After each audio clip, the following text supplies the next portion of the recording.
Bonsoir à tous, heureux de vous retrouver. Dans cette capsule, nous allons commencer par l'étude d'une fonction numérique d'une variable réelle.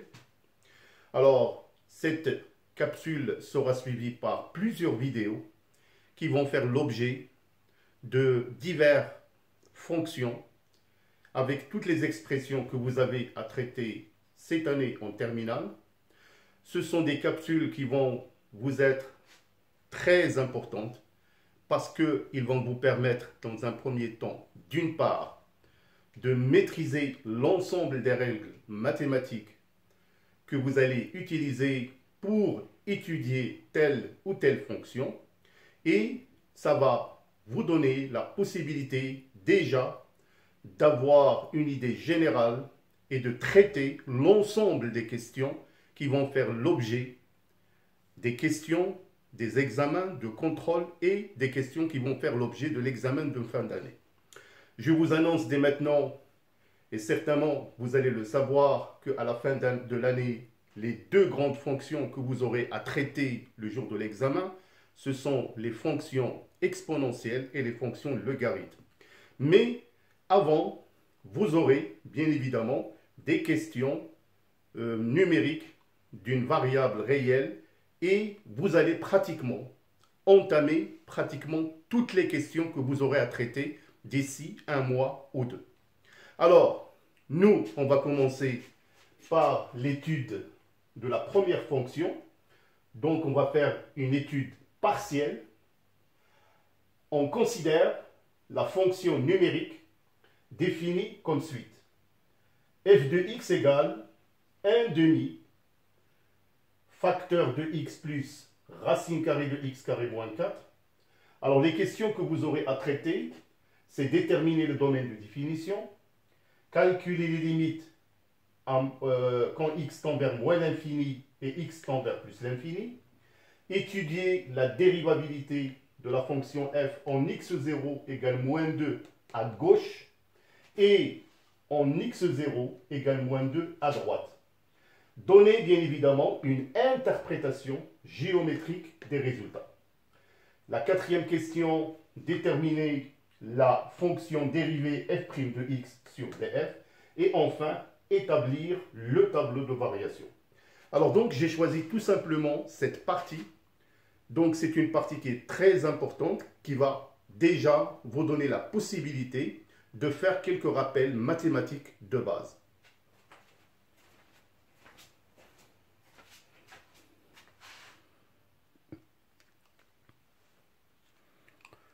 Alors donc, j'espère que vous avez déjà essayé. Alors maintenant, on va passer à la solution. Alors la première question, détermination du domaine de définition. Alors tout d'abord, je vais faire un petit rappel. Alors puisque la fonction f est définie et on trouve dans son expression racine carrée de x au carré moins 4, alors un petit rappel, soit la fonction g de x égale racine carrée de h de x. Alors, le domaine de définition d indice g, c'est quoi? C'est tout simplement l'ensemble des x appartenant à R tel que h de x doit être supérieur ou égal à 0. Alors, dans notre cas, le domaine de définition df est égal l'ensemble des x appartenant à R tel que x au carré moins 4 supérieur ou égal à 0. Alors donc, pour cette raison, on va étudier le signe de x carré moins 4.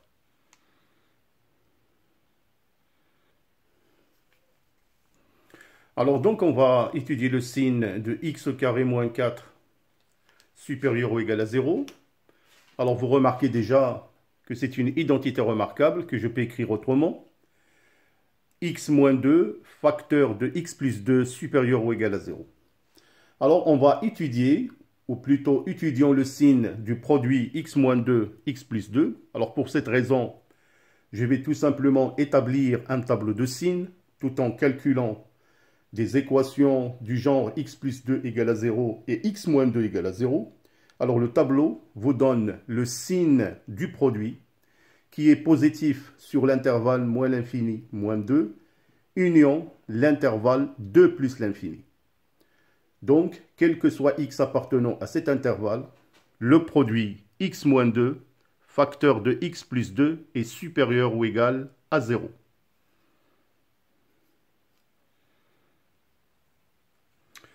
Alors donc, x appartenant à df est équivalent que df est égal l'intervalle moins l'infini moins 2, union 2 plus l'infini.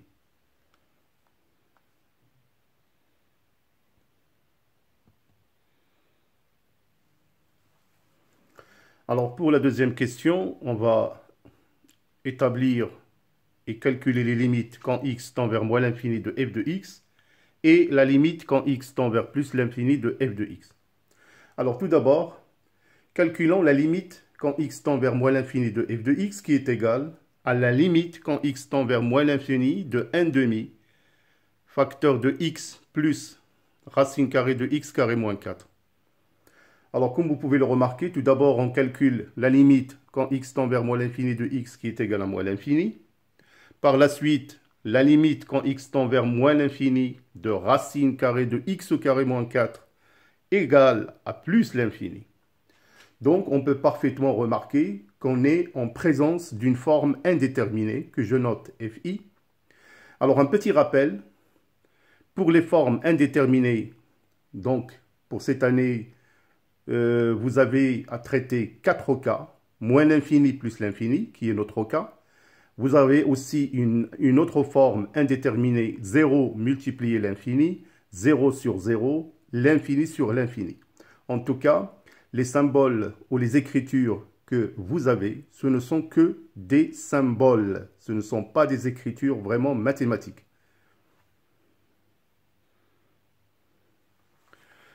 Alors, dans un tel cas, quand on a une forme indéterminée, donc on est obligé d'utiliser des procédures mathématiques, soit factoriser, ou bien faire un changement de variable, ou bien utiliser la forme conjuguée. Donc tout dépend bien évidemment de l'expression à calculer. Alors pour notre expression, alors comme vous pouvez le remarquer, et on a déjà la présence d'une racine carrée, donc on va utiliser la forme conjuguée.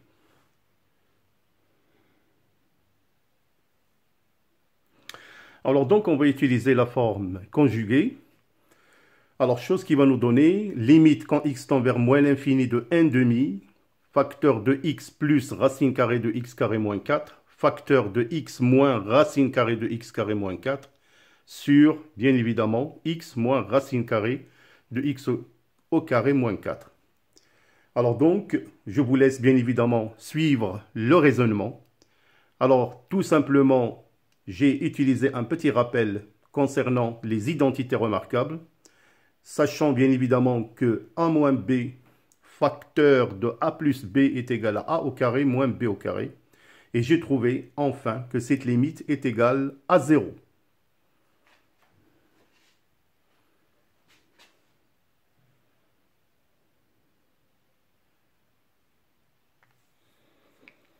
Alors, pour l'autre limite, donc c'est une limite qui est assez simple. Alors, limite quand x tend vers plus l'infini de f de x est égale à la limite quand x tend vers plus l'infini de 1 demi facteur de x plus racine carrée de x carré moins 4.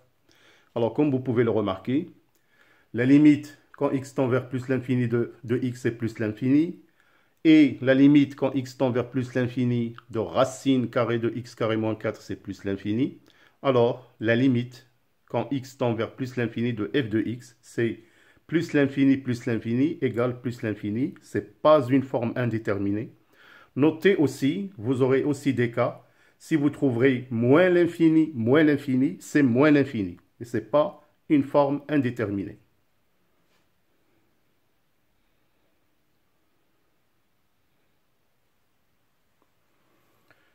Alors pour la troisième question, on va étudier la dérivabilité de la fonction f en un point x0, moins 2 à gauche et à droite. Et on va donner une interprétation géométrique. Alors tout d'abord, je vais faire un petit rappel concernant la dérivabilité d'une fonction en un point x0. Alors, quand on vous demande d'étudier la dérivabilité d'une fonction en x0 est égal à a, alors dans notre exemple, le a pour nous, c'est a égale à moins 2. Alors tout d'abord, on détermine la limite quand x tend vers a du rapport f de x moins f de a sur x moins a. Et là, on va trouver des résultats. Alors là, j'ai posé d'une manière générale que cette limite, il peut être égal à un nombre défini L ou bien l'infini, c'est-à-dire plus ou moins l'infini.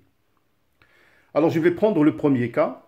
Si cette limite est égale à L, qui est bien évidemment f' de a, alors dans ce cas-là, on peut dire que la fonction f est dérivable en x0 égale à a.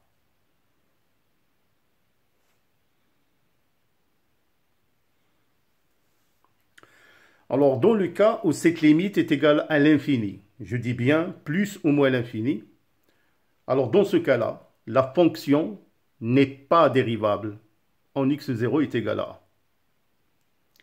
Alors maintenant, nous allons interpréter géométriquement ces résultats.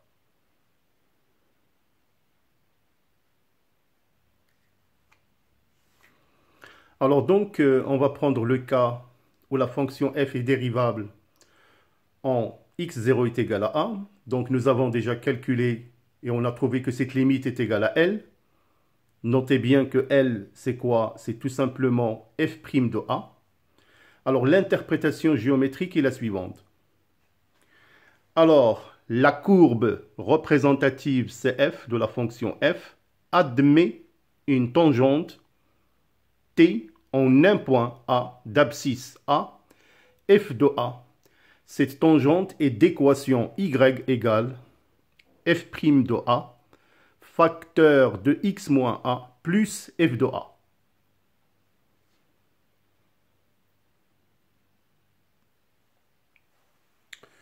Alors donc, pour calculer la dérivabilité de f en x0 égale moins 2 à gauche, alors donc on va calculer tout simplement la limite quand x tend vers moins 2, x est strictement inférieur à moins 2.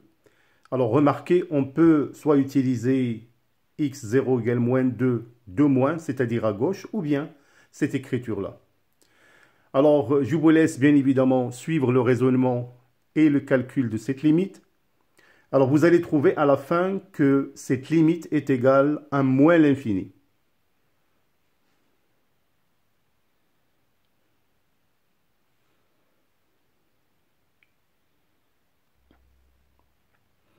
Alors donc, puisque on vient de calculer cette limite, on a trouvé moins l'infini. Alors on peut déjà dire que la fonction f n'est pas dérivable. En x0 est égal à moins 2 à gauche. Et comme interprétation géométrique, la courbe CF admet une demi-tangente en un point B d'abscisse moins 2, f de moins 2. On vient de trouver f de moins 2, c'est moins 1. Et cette demi-tangente, il est verticale, ou plutôt perpendiculaire, à l'axe des ordonnées qui est orienté vers le haut.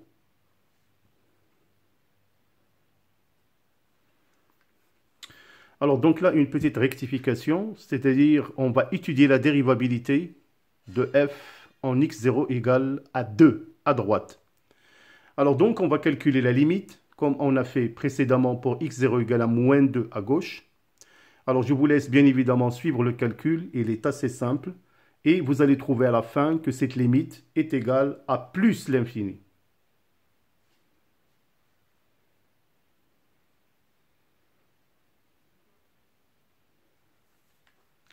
Alors donc on va déduire tout simplement, encore une fois, que la fonction f n'est pas dérivable en x0 à droite de 2. Et comme interprétation géométrique, la courbe CF admet une demi-tangente, bien sûr en x0 à droite, et cette demi-tangente, on peut la tracer en un point A de coordonnées 2f de 2, perpendiculaire à l'axe des ordonnées OY et qui est orienté vers le haut.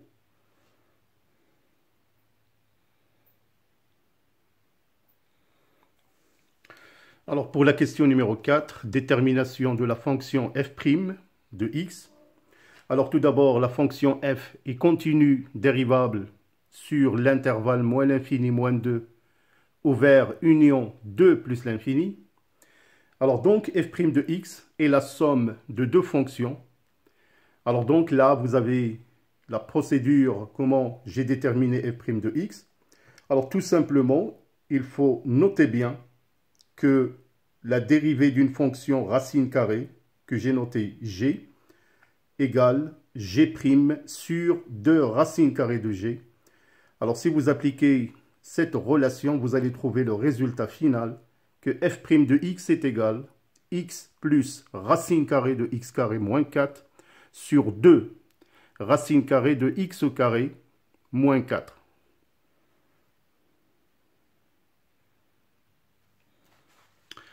Alors donc, pour la dernière question, on va établir le tableau de variation. Alors pour établir le tableau de variation, bien évidemment, on va étudier le signe de f' de x qui détermine la monotonie, c'est-à-dire les intervalles sur lesquels la fonction est-ce qu'elle est croissante ou bien décroissante. Alors tout d'abord, on a déjà l'expression de f' de x. On peut déjà remarquer que le dénominateur, quel que soit x appartenant à l'intervalle df', qu'il est positif. Donc, on peut déduire que le signe de f' de x est le signe du numérateur x plus racine carrée de x carré moins 4. Alors, tout d'abord, on va prendre l'intervalle 2 plus l'infini. Alors, il est bien clair que quel que soit x appartenant à cet intervalle, x plus racine carrée de x carré moins 4 est positif. D'où f' de x est positif. On déduit donc que sur cet intervalle 2 plus l'infini, la fonction f est strictement croissante.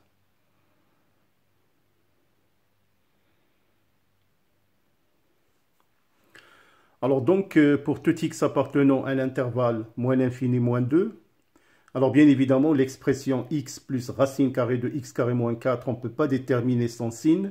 Alors pour cette raison, j'ai utilisé la forme conjuguée et j'ai trouvé que cette expression peut s'écrire sous la forme 4 sur x moins racine carrée de x au carré moins 4. Alors donc, là c'est facile. Donc on peut tout simplement dire que quel que soit x appartenant à l'intervalle moins l'infini moins 2, x moins racine carrée de x carré moins 4, il est négatif, d'où f' de x est négatif. Donc on peut dire à ce moment-là que notre fonction f de x est strictement décroissante sur l'intervalle moins l'infini moins 2. Alors donc, on a établi la monotonie ou le sens de variation de cette fonction d'une part sur l'intervalle 2 plus l'infini et moins 2 moins l'infini. Alors, on peut facilement établir le tableau de variation.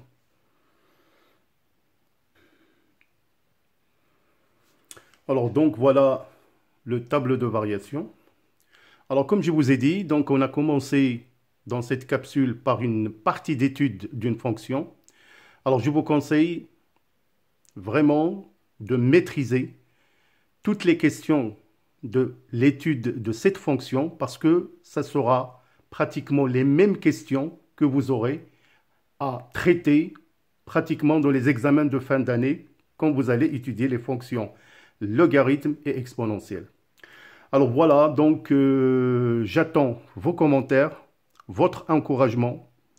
Donc toutes les personnes qui ont visualisé la chaîne, de s'abonner, de l'encourager. Et bien évidemment, je suis prêt à recevoir et à répondre à tous vos commentaires. N'oubliez pas de visualiser les autres capsules dans les autres matières dans votre chaîne Fardari Channel en SVT et en physique-chimie. Portez-vous bien. À bientôt.